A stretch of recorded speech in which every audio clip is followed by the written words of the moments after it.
Wednesday. Woo! For a minute, I thought it was Tuesday, but that was yesterday.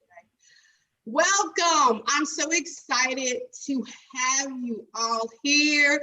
We have our special guest. I'm excited. I don't know about you. Like, I'm super, super, super excited. Like, I don't know how much more excited you can be, like 5 cups of coffee excited and B12 and vitamins and all that other kind of stuff. But yeah, I'm excited. Thank you so much for tuning in. We are live. Share this video. We have our special guest here today, the fabulous Miss Mallory Macklin. She's joining us today. We have my brother, the brother.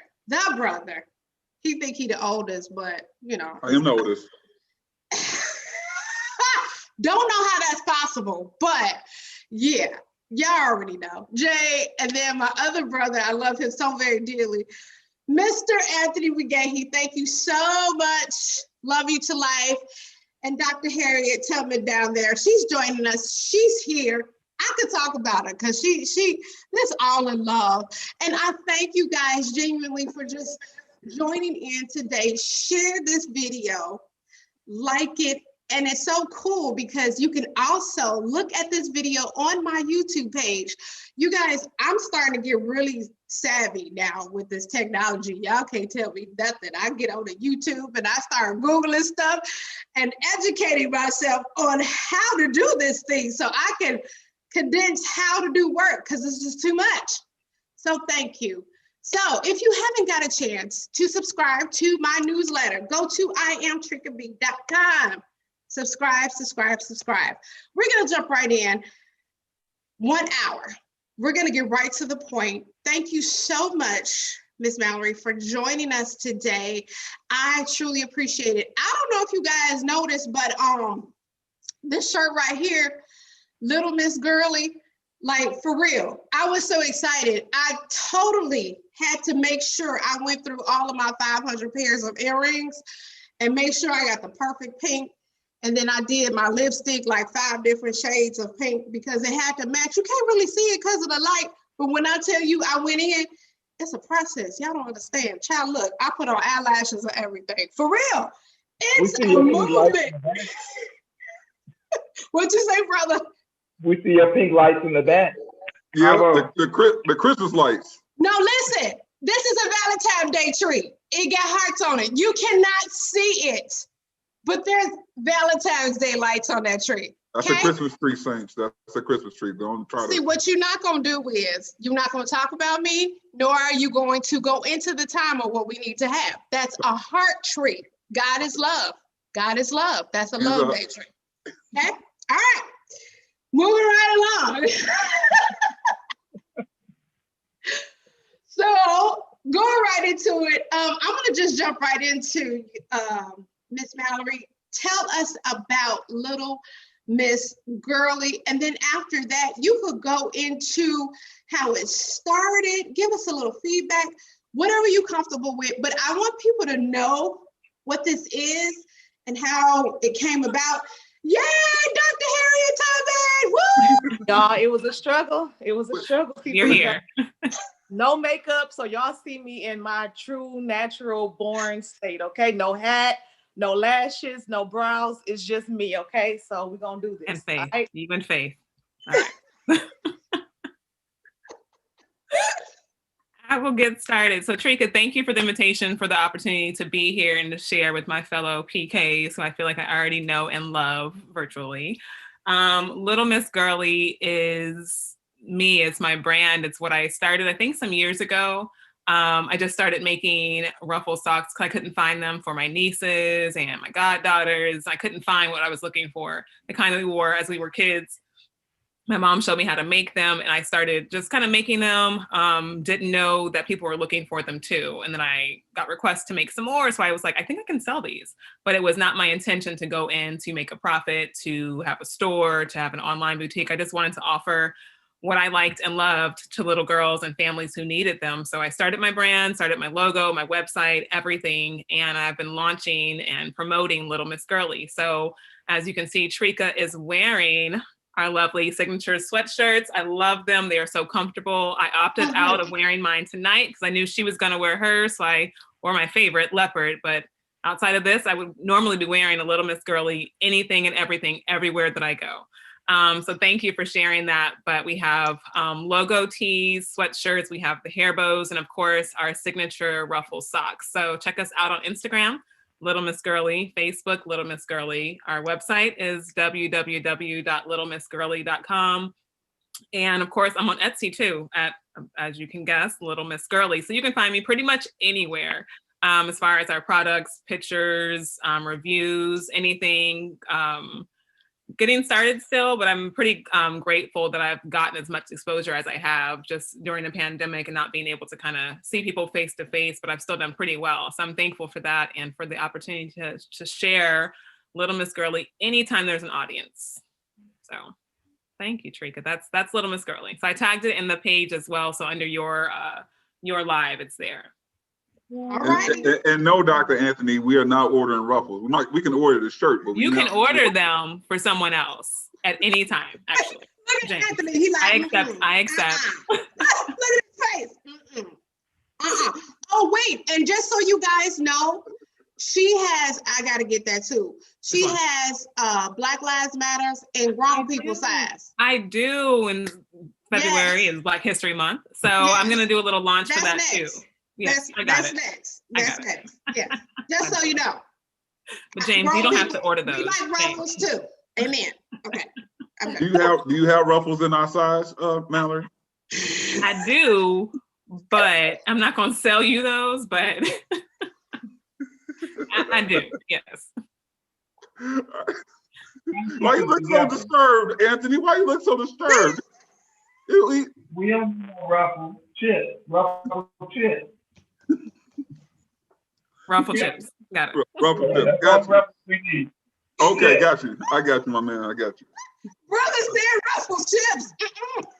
Well, I love it. You know, Kanye and all them, they doing it. Kanye and all them do it. We can do it.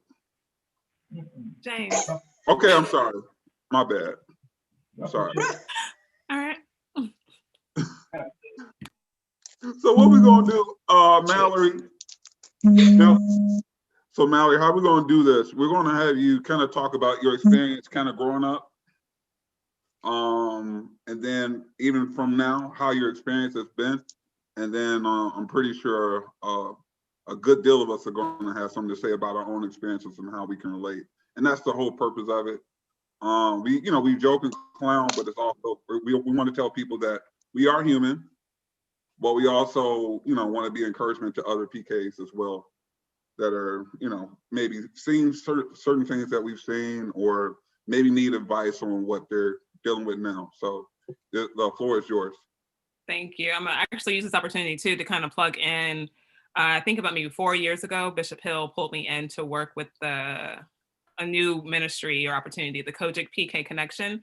And I did not know there was so many who had shared stories or shared memories or experiences or just a lot of common ground in that. And so even as we're talking now, you said we have so many things in common. I thought about that group and the times we were able to meet and kind of share offline, online, share in an actual group setting during convocation, mostly during November. I've met both of you, well, Trika, of course, there in person, I think first, and then others who are on now who've been watching and kind of liking and sharing, having that space to share. So thank you guys for the opportunity to do this and to kind of have a more in-depth look of what it looks like to kind of grow up PK. For me, I remember people saying, what is it like growing up with your dad as a pastor? And I was like, what is it like growing up for you as your dad as not a pastor? You know what I mean? It's our family. That's all I knew. I can't say that there was a difference between, when I was a child, I didn't remember. That's all I knew from the time that I was born. So I can't compare it to anybody else's story or anybody else's household. I didn't know there was a difference. I didn't know that we were different. I think, especially growing up, I just knew we went to church a lot. I knew the phone rang a lot. I knew that I could go there at any time of the day, any time of the evening, and that our parents, made sure that we were always there. But I didn't know that it was because we were different. I just thought this is what parents and families do. You go to church whenever the doors open. I think as I got older, I realized oh, we are here a lot. oh, the phone does ring all night. Oh, sister so-and-so son is, something's happened again, or a hospital call, we got to wait in the car while they run inside. I think as I got older, I started to realize how the task was a little bit different for my parents, and how it was like a 24-hour thing. They didn't, and like other parents, 9 to 5, typical work day, right? For most parents, 40 hours a week. Not over here. It was 24 hours. It was weekends. It was nights. It was holidays. Like it never ended almost. But again, growing up, I didn't know that there was a difference. I went to a Christian school with other kids who were in, similar positions. Their parents were in ministry, or they were missionaries and, literally in foreign countries. And they were here with their caregivers or what have you. So I had so many common areas to share with those. So we didn't know there was a difference. We didn't know that, you can take vacations that weren't church related. We didn't know that coming home late from district meetings on Sunday night, we could just stay home on Mondays. I do enjoy some of those memories, that we couldn't go to school sometimes on Monday mornings because we were so tired, or because we were coming in late from something. And I remember, not kind of looking back, my mom said, we used to have to like kind of retrain you guys. By Tuesday, you were ready to go for the school week, but Mondays were just rough because we had been gone. So many things. I remember getting those, take this note inside. Sorry, we missed the first 3 periods, whatever it may have been, but that's most people didn't have that. Like, you're going to go to school now, but we got to kind of rest and stay in, which is awesome, and have a late note. So I don't remember much about the difference, but I do know that their work came home with them. You know what I mean? So some parents, it can stay there in the office and they can get back to it on Monday. Now we worked with them, I'll put it that way, when they went to do house calls, or they went to visit so-and-so and Sister Johnson and brother, that we were there too. So I feel like we also worked with them. And it was just a thing that we were very much involved in. But I don't see the negative side of it, because I thought of it as, this is what my parents do for a living. And I shared this a couple of years ago in the convocation. I shared with, once I realized that this was their job, once I realized that this was their way of life, then I looked at it differently. Like, this is what they do. This is the service that they offer. And I looked at it as a business almost, to kind of see how it affected them too. I have a psychology background, and I kind of look at it now that I'm older, kind of full circle. Like, what does it mean for them to be in that spot too? Did they ask for that? Did they want that? Or was this something that God told them to do? So they may feel like, did they want to raise children like this? My parents, I think, were both of their parents, my grandparents, also pastored. So I'm like, did they want to do this, the same way that they were raised? Or is this, they happen to have children and have 5, and the middle one was amazing because that's me. Did they want to raise their children the same way that they were raised? Or did this just happen? You know what I mean? So did I think about that? And I think about me, like, do I want to then raise my kids the same way that I was raised because I'm, a pastor's daughter? And am I going into ministry to do the same thing that I was, taught to? I'm like, I don't know. But if God tells you that, that's what it is, and that's what it is. Right. So I had to think about it as in, what is it like for them too? And I think once I thought to, look at it that way, it was a little bit different for me. So. Got you. So hold that thought. I want to get everybody else's opinion on the phone. Just the phone. Just the phone. I know for me, every time I would hear the phone, I wanted to throw it. Still do. I personally wanted to throw the phone. Still do. Yeah. Like, they're of retirement age. Are you really calling my parents at 3:00 in the morning about your because son? your pipe burst in the kitchen? Yes.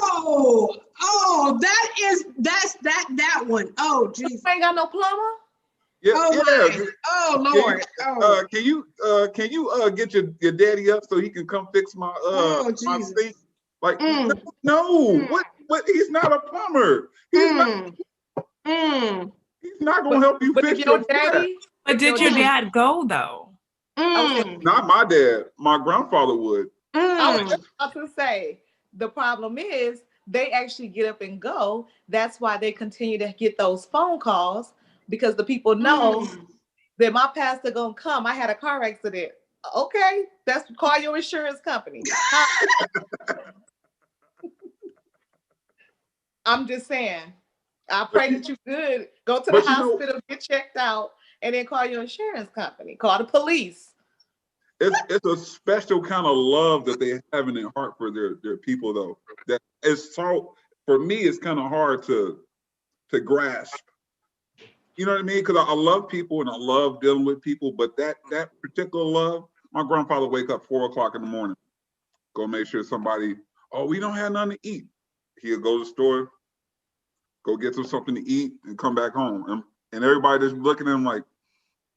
But you knew your cabinets were empty before you went to bed. Like, I'm just saying, could we not deal with this at 6 in the evening though? Do we have to wait till 4? I'm just asking questions. Now, on the same thing with the phone call, how about this? When they call on the holidays and they say, well, we didn't get a turkey. Do you guys have, and y'all fill in the blank? Well, see, my experience is different. It's going to be not, do you have a turkey? Do you have room at your table so me and my family can come and eat? No, I just made something up, but you know what I'm trying to say. Okay? Or what's even worse, how about they just show up at the house? Period. Ooh. See, hold on. See, this is the problem, y'all. I am not prepared for tonight, y'all. I don't have, again, I have to keep making this disclaimer because I'm looking at myself and I'm nervous of the people looking at me like this. And I cannot see the Facebook comments right now. You fine, missionary. You fine. But you still fine, though. I just want to tread light, though. I don't want to say too much because I don't see the comments, and I know I got to be careful. You came in here natural, and you gonna leave natural. Don't worry about it. No, I'm gonna have a full beat on when I go. Oh, Lord. Yeah, because that's what they do. The funeral home, they take care of you. They make sure you fine. You got to be fine for your casket. Mother, come on, come back. Come back. I'm sorry. Come back. I'm sorry. Y'all pray for me. Anthony, how did you feel when you saw the phone? Because that was a big thing for me. Well, it's different when I was younger than now. Now I get irritated when they're going to help and they're going to do and all of that because I feel like they're older. I feel like they paid their dues and they should only be receiving help now, not giving. Is where I'm at. When I was younger, I didn't mind. I feel like everybody was my daddy was everybody's daddy. My mama was everybody's mama. It's kind of how I felt, growing up. So we didn't really miss out on while they were giving to everybody else. So I didn't notice. So when I would talk to my friends and different people about my parents, I didn't refer to them as my parents. I referred to them, well, mama said, it's like as if they were in the same household because they was everybody's parents, But growing up now that I'm older, I get irritated when people do too much coming over, just random, the access that they have to them. And I get it, but like I said, at this point in their life, we ought to be giving back to them and they ought to be, reaping. They are reaping something, but I see a lot more hands empty than I do full. And at this point, that bothers me when it comes to them helping. But my parents they're going to go. You can call them at midnight and they sleep at 9, but you call them at midnight and they're gonna get up and they're gonna go. So all my being upset ain't gonna do nothing because I'm gonna end up having to meet them there. And then when I get there, if they got to pray, I'm gonna, as mad as I am, I'm gonna be right there, plead the blood with them. I'm gonna be right there, I remember a couple times, my mom would get us up in the morning for prayer. We got up in the morning, 5 o'clock, all of us, all the siblings, all of us. And we would be so upset because it was every morning that we got around the bed. And we would get there and she would decide that, okay, you got an attitude today, you gonna lead prayer. With my whole attitude, called the name of Jesus so many times that we just was rolling on the floor speaking in tongues. Like it was just how ministry happened for them. It was an everyday process for them. So them just stop going to help people, it's just not gonna happen. It's not. Well, somebody said, Sandy said, what about the people who needed help when they were a child, and then they still need help for the same issues. And they're still, their parents or grandparents are still helping them. That same phone call. Yep. They're enabling. Yeah. That's what it is. They've allowed it for so long. It's become best practice. It got to the point where you know how sometimes, this is the last person you want to call. You kind of you tried to call everybody that you knew. Nobody could help you, and then you called them because that was the last resort.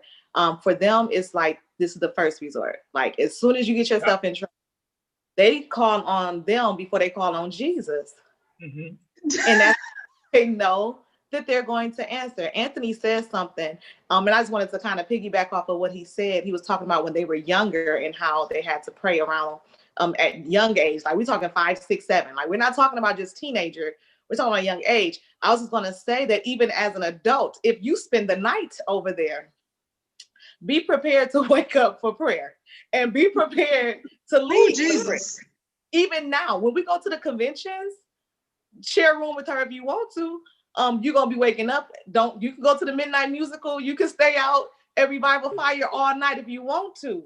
But how about you gonna be leading prayer the following morning? You're not waking me up from my sleep from revival fire, for one. You are not gonna wake me up. Yes, you are. If they say so. My grandmother, my cousins, they would drive the AIM. They would get there on Sunday because they live, Midwest-ish, but grandmother would pull out her Sunday school manual in the car on the way to AIM. Come on, and made them have Sunday. They would get out the car when they arrived in AIM where we were so mad. Come on, man. My grandmother made us have Sunday school. I said, but you knew that already. Be prepared with the lesson.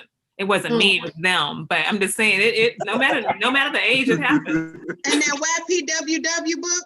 It happens. They got mad, but I was like, they're going to do it. Just be prepared.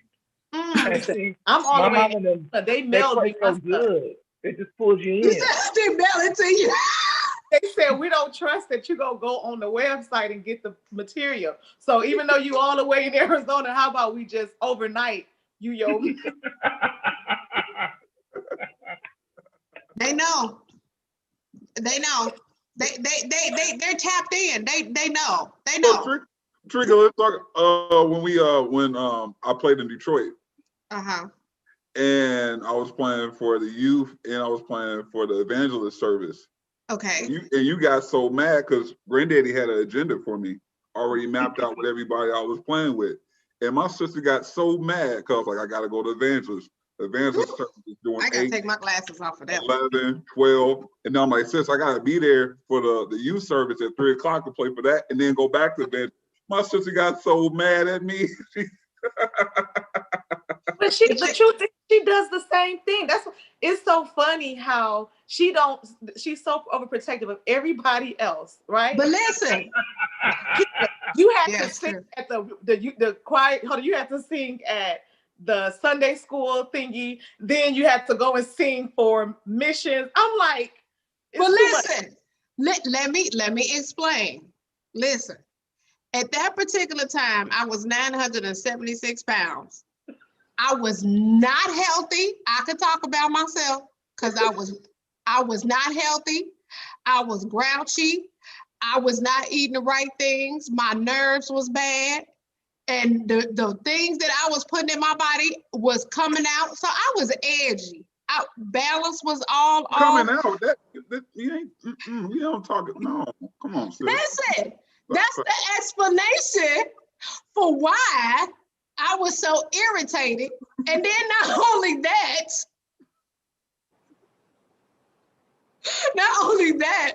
I was annoyed because my brother, he don't know when to stop. See, y'all don't understand. He is like a choo-choo train. That boy do not know when to stop. He does not know when to stop. Now it's reverse. I'm the one that's on accelerated mode. Yep. And it's like, he be telling me, yo, sis, you need to stop. But see, it's reverse. I take care of my body. I exercise, put the right things in my body. I'm taking the right supplements. I'm not as edgy. Come on, people. Talk to me. Processed foods and fried foods make you crazy. Come on now. Don't do that. Don't do that. No, we're gonna help the people. Yes. Now the Saints, we eat chicken dinners at 12 midnight. But see, We don't anymore because we're not having church. So there's no reason to be having chicken dinners at midnight. I'm not trying to veer off, but I'm just saying, I'm talking about Trigger B. See, I had to change my way of living so that I can be a better product for the kingdom. Y'all understand what I'm trying to say? I'm not y'all. I think I just got in trouble. Uh-oh. Already? I think I just got in trouble. Papa just called me and I just realized I forgot to tell them that I was going to be late for the revival. And I think somebody probably saw me on Facebook and was like, yeah, Quita's on Facebook. Well, you better get the revival. See you later. See ya. Get the revival. Go ahead, people of God. Kira, let me see your phone. See, Saints, this is what we got to, this is what, as preachers' kids, as soon as the parents find out that you're doing something that's not revival, or you missed rehearsal, or you didn't do this, you better move quick. Shut-ins, fast. What you mean you're not going on that fast? I'm diabetic, I can't do it. All right, digress. Come on, let's go back in. Okay, I do want to say something to Mallory. I heard you say that you started asking those questions, try to figure out. Okay, it started to make sense to you, the position in which they were in. At what point did that happen? Were you still a child? Were you an adult when you started asking those questions, or when you started realizing that, oh, this is not that bad?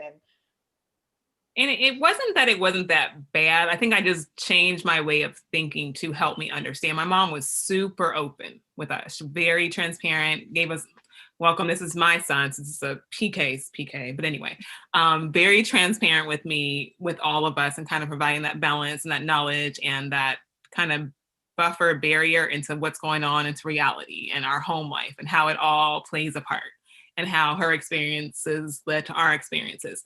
I think it kind of happened, I think, my teenage years, but when I went away to school for a little bit, then came back to California, I looked at it as, this is what it's going to be.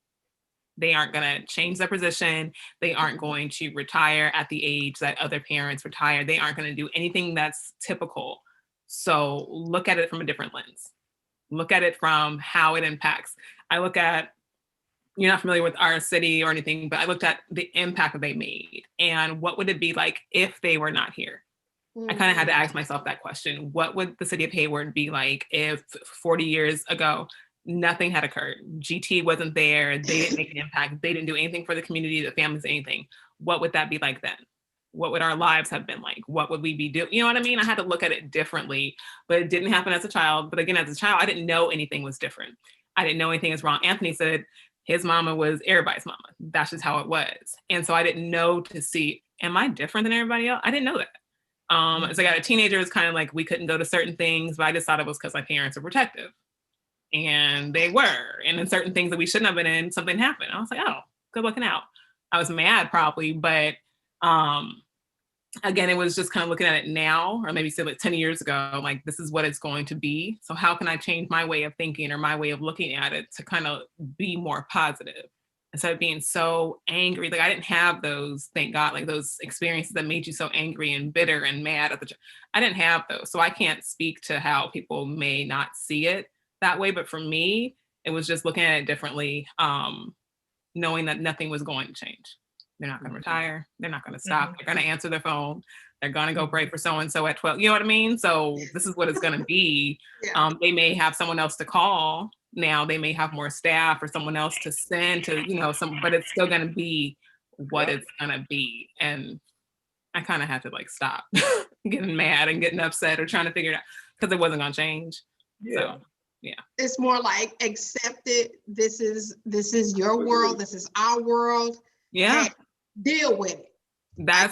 I mean, and I think it just helped to kind of combat any of those feelings of, the anger and Don't. That's extra. Like Tricky, you said, it's just that extra way that I don't want that. I don't want those feelings. I'd rather just, no, I don't want that.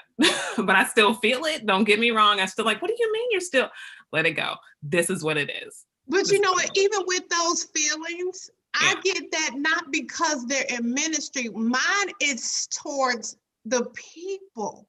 But they Like, gonna be that. Do you know what I mean? Like that's not gonna, and if it's not her, it's something else. God's people, but you know what I mean?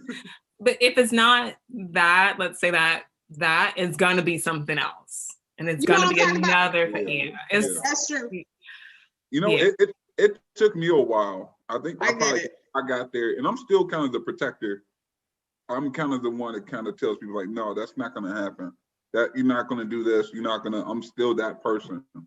But it took me a while, and it probably took me maybe, what would you say, Trick, about 5 years ago to really understand my grandfather's level of compassion towards the people. Yes. And that, that doesn't happen for everybody. But once you understand that their compassion for the people, once you start constricting them, that becomes a problem too. That becomes problematic in their ministry as well. So I had to learn to kind of chill. Granddaddy, what do you want to do? Are you happy with this process? Or even with mom and dad when they would go on their different revivals. Are you guys comfortable with traveling every week? Are you guys okay? Are you guys tired? Are the people making sure that you guys are taken care of? How can I not be a burden to your ministry since everyone else appears to be a burden? Let me make sure that I'm not adding extra stress by complaining about the fact that you're burdened. Right. Yeah, you didn't want to be an extra weight because they have other weights that they had to deal with. And honestly, even on that same note, it took me a while too, because when I turned 18 and I was at my grandfather's church, I said I was never coming back. I'm getting married, I ain't coming back, got married at 21 and I stayed away. Jokes on me. Maybe I've been back about 4 years now, and it has been humbling. And that was like, oh, these people, you know what I mean? That part. Yeah. But it's that scripture. I ain't trying to preach, but the scripture says, if you be willing and obedient, you shall eat the good of the land. Now, I got the revelation of that. It works together. You have to be willing. You could be willing and still not obedient. You could be obedient and not willing. Them bad boys is a peanut butter and jelly sandwich. They work together, for real. It has to work in order for you to get the end result. And it took me a while because naturally I am a very stubborn person. Once I've made up in my mind, I am not. And I don't care what kind of evidence, PowerPoints, what kind of whatever you give me, I'm not moving. My brother know, and it's a silent stubbornness. I sit in my strength with that, but I had to be broken, and I'm just exposing myself, but it's a fact. And the exposing came from being at my grandfather's church. God like, oh, you stubborn? Oh, okay. I'm gonna kill all that. You ain't gonna have that. Make sure you get rid of all of that if you're gonna be working for me. Okay, quiet is kept. All of that is gone now. Bless God. Won't he do it, Trika? Won't he do it? We serve a blessed God. Ain't that what he said? Apostle hands. You gotta get in. You gotta get in there. But I'm just saying, we have to get to that point. That's a part of what I'm saying, piggybacking off what Mallory was saying. It's always gonna be something. And I still have my moments, highs and lows and peaks. Hey, Chloe, where he wanted to join in. It's something he needed to hear. God is talking to him. There was something that God had to break in me in order to be useful for the kingdom. And you have to humble yourself under leadership because it's humbling. Scrubbing toilets is not attractive. when everybody else leaves, you serving the man and woman of God. Come on. They gone, but you there, making sure they got what they need. But there's so much reward in that. So, that's my come to Jesus moment. So Anthony, I got a question for you. So how is your process when you, not assuming that you already came to that, I am assuming that you already came to that point. But what was your trajectory? How long did it take you to kind of get to that point and kind of? I was a little different. I was kind of like my parents. How can I explain this? There's 5 of us, and I got both of them in me. So ministry has always been my focus. So how they view things is kind of how I view things. We even with how I run my choir, a lot of times it's almost kind of how they ran their ministry, how they were, so active, call in the middle of the night, get up, go run into this, bringing food to their house, they eat this, so it's almost like the weight that they carried, I carry that same weight in the aspect of serving. So a light didn't come on for me, or it was just always on when it came to what they do in ministry. It was how it was. Whereas my siblings saw it a totally different way. They were irritated with the church folks. They were definitely like my sister Teresa. They would, all the time. My sister, even to this day, will get irritated with if the phone rings and they need you to come do this and you come do that. Why they gotta go? Y'all take a call. And she goes off. Now, and the rest of them are kind of, it bothers them, but they know how my mom and dad is. So it's whatever. Me, I was usually, okay, let's go. So it was the opposite for me, but I didn't really see it as a burden until it was like it affected us in the aspect of, okay, we won't be able to spend as much for you all for Christmas because we're going to send this on the church getting this. And I would be irritated, but even at a young age, I understood.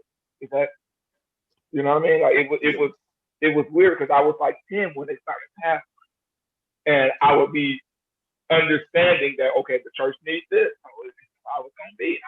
I was fine, My siblings, exact opposite. They would go completely like, we can't never have nothing. They always trying to do this for the church and this and all that. It's been all because my parents, okay, in the convention jurisdiction of the local stuff, they would be, calling off the report. Bishop, Minister so-and-so giving this $200.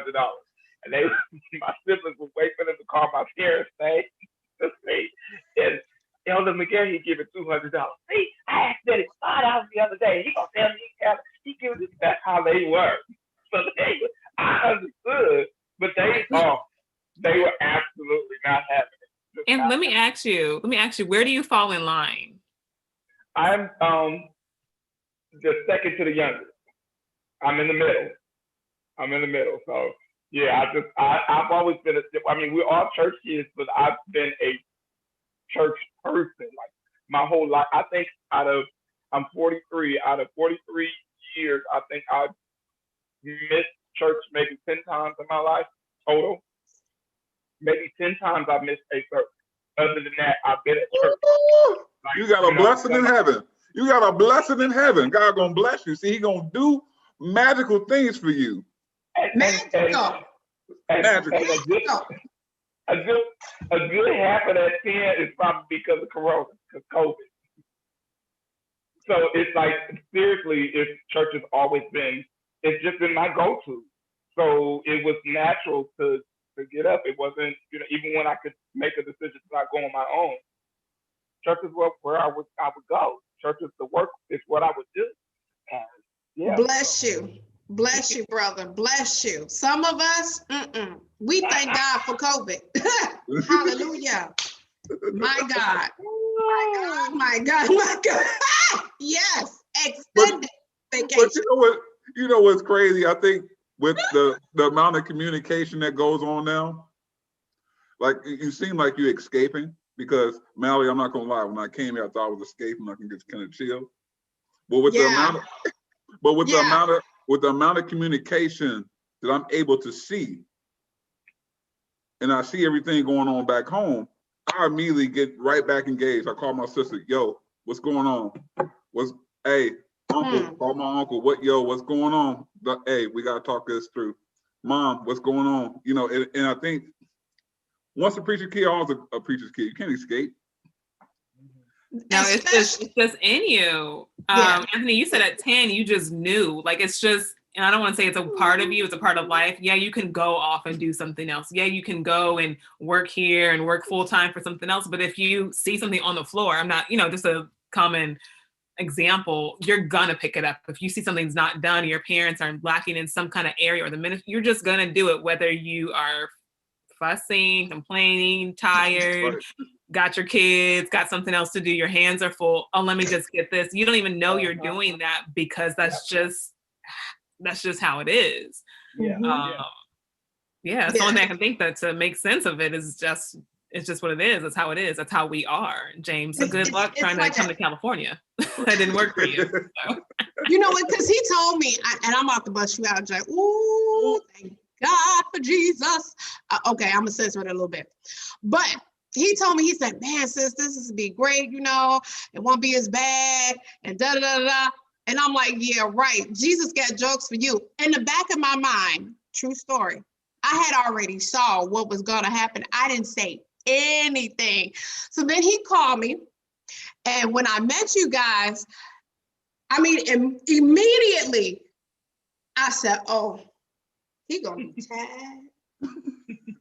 Ooh, Jesus. The joke's gonna be on him. And sure enough, literally like 2 weeks later, he said, oh man, sis, I think I'm working harder than when I was back at home. I said, see, you don't say stuff like that. See, you can't do that. And then information comes out, they find out your background and da-da-da-da-da. See? And when there's a call on you to do things, when there's a call on you to do things and you are a work person, someone that works, not just lazy and be a part. Because it's difficult for me to go to a church and be a member and just sit and not do anything. These, lay members, I don't see how they do it. Not that I don't want to be a lay member. Hear me? I'd be wanting to sit there. However, I see so much, like she said, you see something on the floor, you're going to pick it up. Like there's so many things that we've been taught how to do that we can do.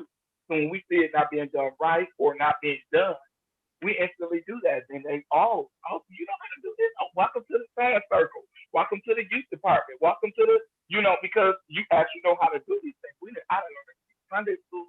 I done, talk to Sunshine then. I done work with the youth department. I done work with the homeless formation. And because you know how to do all these things, we were masters of a lot of different areas. And we talked about this in a couple of the Zoom yes. that they will train you how to do multiple things. So you will be equipped with how to, be also ready. They was making sure you was also ready. Yeah. We had the sound system, praise and worship. If you couldn't play, you would know how to play praise and worship, serving communion, doing everything. But I will say this, in all seriousness, when God puts you in a specific time, and this is going back to my brother, when God puts you in a specific place, your gifts are going to show regardless.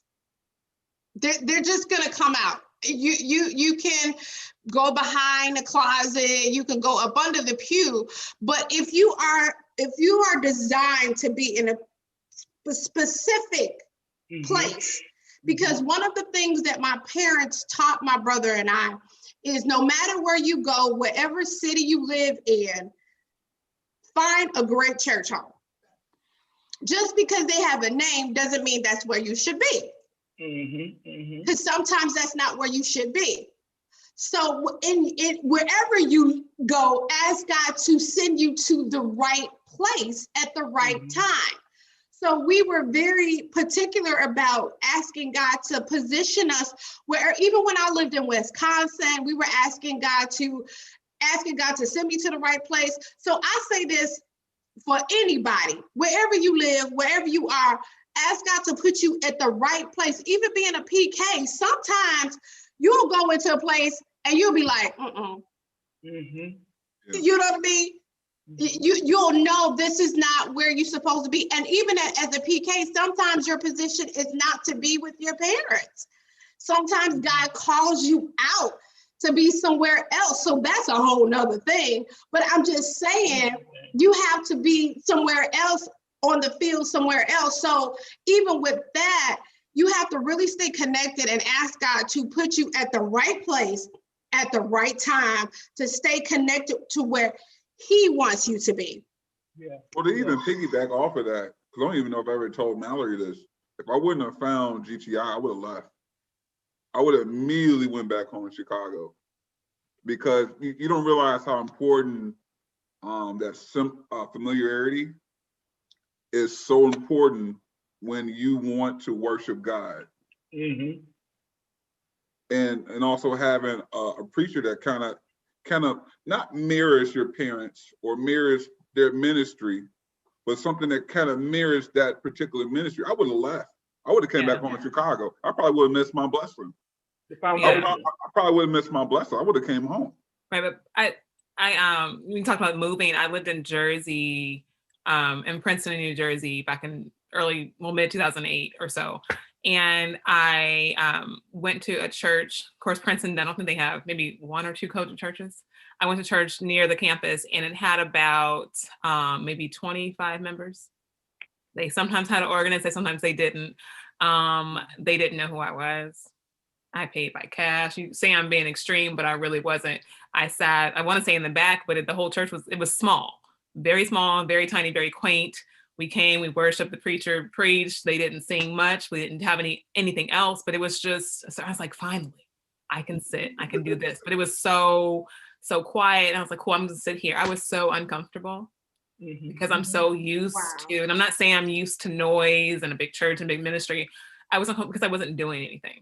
And I wasn't serving. There was nothing to pick up. I was an example. There was nothing for me to find my hands to do. And I was like, well, I can come and worship, but I'm used to being involved. I'm used to passing out or working in the background or helping in some way. And that period was uncomfortable for me because I was not where I was supposed to be as far as a ministry.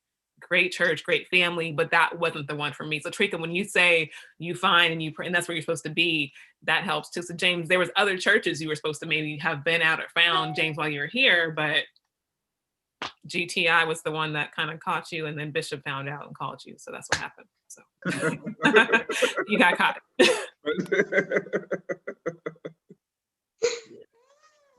But that actually made, honestly, and I'm just going to speak on behalf of my mom and my dad, that made them so happy, because she was like, it's nice that you got a good job. Praise the Lord. Hallelujah.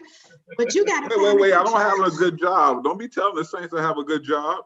Don't tell the saints to have a good job. It's on the way. I just minister with this. That's you got a good job, Hush. You live in the Bay Area. You have to. See. Why would he do that to the Lord? And it is so. He has done for you. Anyway, like I said, let me finish the testimony on behalf of your mama and your daddy. They were so concerned about him having a good church home. Like that was just, and so when I came and I saw, I felt good. I was like, okay, this is, I felt better, because that's a part of our lives. That's our culture. That's how we live. That's how we move. And it just felt right. And people don't understand that when something has been a part of you, like a right arm and a left arm, and you don't have it, you feel off. And so when you finally get it back, it's like, oh, okay. All right, now we can keep moving on. Now, don't get it twisted. I ain't all that king, he ain't here, but I'm working on it. Separation anxiety. I ain't taking no medicine or nothing like that, but that's what the treadmill is for. But I'm just saying, It's rough not having him around because I feel like my arm is missing. But I'm happy that he's in a place where he should be, and that makes me happy. So Yeah. the rest, once Corona gets through, I can get back on the plane and come back and visit. But other than that, I'm happy. I haven't had a chance to visit. You need to. It's fabulous. I got a question for you guys, and I know everybody's household is very different. But I think most of us and I'm assuming again that we can't come from very balanced households. One, does that make it easier? And then two, when you have siblings that are able to kind of support you, does that make it easier? Or do you think it makes it more difficult? Depending on the environment in which you had. I'll go first. Anthony, I am a family of 5 as well, as far as siblings. I think it makes it easier. I think that having that common, having that I'm sending you a text or I'm looking at you from across the pew from where you're sitting or across the church and you already know what I'm thinking because we've talked about this or we're experiencing this or it happens again is helpful. And you need that support. You need that system. You need that comfort from your own. And I think as we have grown older, my siblings and I, we all live in different states. And I think 3 of us are here, 2 are gone, but it's going to change. We're all going to be separate again at some point. But having that phone call or text message away to know wherever church they're at, my sister and her husband, they pastor, same thing for her and her children again, kind of full circle. So having that common ground, having the support, having the, I think that understanding from them is helpful. And I think each of their spouses, they have all married someone from either their PKs as well. I don't think they planned that, but they've also, so you're kind of growing up with a person, you're laying down with a person who understands you just as much what you went through, they've also went through as a child. So I think you need the support. Any amount of it that you get from someone who understands you as much as they understand themselves is helpful.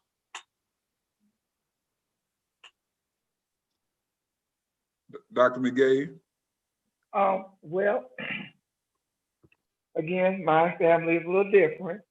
When my parents started pastoring, my oldest 2 siblings were grown and out of the house. So the latter 3, we talk often and say that we had a different experience growing up than what they did because my parents were always in church when they were, whatever, but they weren't pastoring. So the pastoring and First Lady McGahee is totally different than Elder and, Good Sister McGahee because they, the roles changed, duties changed, the obligations changed. They were always in church with that, but it changed. And so then when my siblings got 18, they hit the road. They left church and wasn't, so I stayed. So I didn't really have that camaraderie, them in the trenches with me, so to speak, for a long period of time because they completely had just when they got 18, they all went their separate ways, to do what they want to do.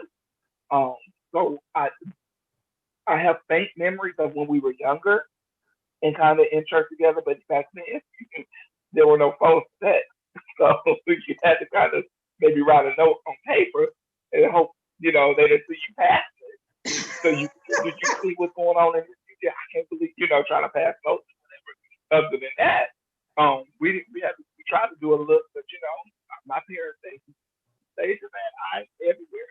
Sister so and so would come down the aisle with just popping everybody if we was doing too much looking and snickering, and so that was when we were younger. Then when we got older, they weren't there in church, and I was. So I think that it would have helped like the load if they were in churches with me. But I'm a soldier, so I survived,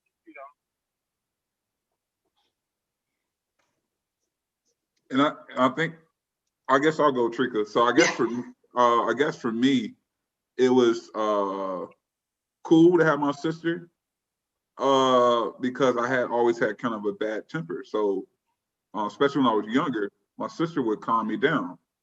And she'd be like, no, because I was, you know, I would flip out on church members, and I'm 7, 8 years old. I would just, yeah, it was like that, Mallory.